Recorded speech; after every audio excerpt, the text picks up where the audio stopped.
C. Joseph Vijay எனும் நான்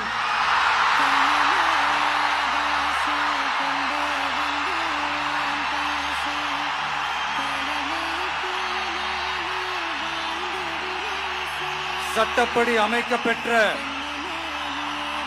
இந்திய அரசியல் அமைப்பின்பால் உண்மையான நம்பிக்கையும் மாறா பற்றும் கொண்டிருப்பேன் என்றும்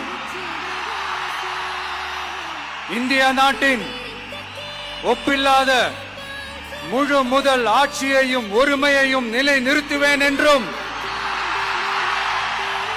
தமிழ்நாட்டு அரசின் முதலமைச்சராக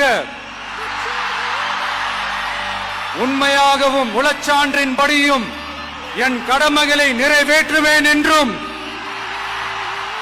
அரசியல் அமைப்பிற்கும் சட்டத்திற்கும் இணங்க அச்சமும் ஒருதலை சார்பும் இன்றி விருப்பு வெறுப்பை விலக்கி பலதரப்பட்ட மக்கள் அனைவருக்கும் நேர்மையானதை செய்வேன் என்றும் ஆண்டவன் மீது ஆணையிட்டு உறுதிமொழிகிறேன்.